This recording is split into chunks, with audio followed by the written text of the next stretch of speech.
Zac Brown may have Alan Jackson to thank for his music success. Do you know what AJ didn't do that launched the Zac Brown Band to superstardom? The story of Chicken Fried is one of the most interesting in country music. Zac co-wrote it with Wyatt Durrett, and it was Durrett's idea. The two basically wrote down a bunch of stuff that made them feel good, and it happened to be the first or second anniversary of 9/11, so they were feeling particularly appreciative of American freedoms. A lot of songs take 5 or 6 years to find a home, but Brown's song faced some major obstacles. He let his boys in the Lost Trailers cut it, but said it couldn't be a single. Meanwhile, he kept humping away as a traveling musician. At first, the Zac Brown Band was just him and another guy, a drummer. Maybe they had a bassist. It formed from the remains of his college band Far From Einstein, which, as it turns out, would be the name of the ZBB's first indie album.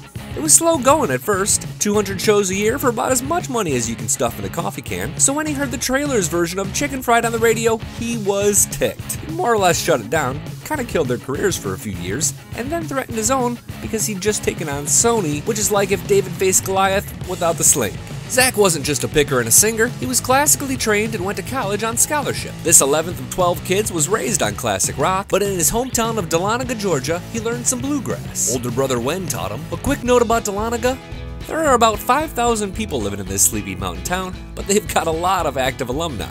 Singers from bands like the Indigo Girls and Widespread Panic lived there. Even Jennifer Nettles of Sugarland lived there for a bit. Okay, time in. Growing up, Zac worked at McDonald's, a catfish place called the Wagon Wheel, and as an apprentice jeweler. Food was and is a big part of his life. He even owned his own restaurant until a land developer bought him out, so he bought a bus. Bam! The guy that changed his life? Nope, not Alan Jackson. This guy. Sean Mullins. When Brown was 15, he saw Mullins perform at a coffee shop and was like, oh my god, oh my god, oh my god, oh my god, oh my god!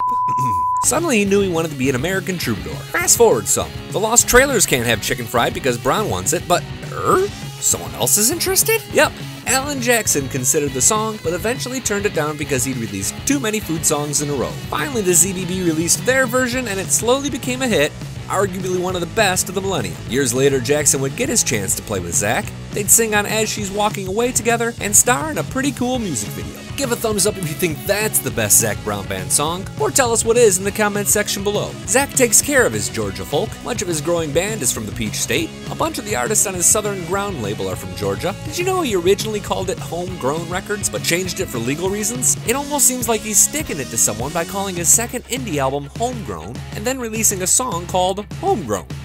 So now you know Zac Brown. Other things to know? He says he's as southern as a pile of stove wood. His signature beanies were homegrown by a woman named Donna Joy Windsor, and growing up he was a big outdoorsman. He says that somewhere there's a pic of him dragging a shotgun at age 10. Be sure to subscribe to our YouTube channel and check us out on Twitter and Facebook, and be sure to check back every Monday for more You Think You Know Country.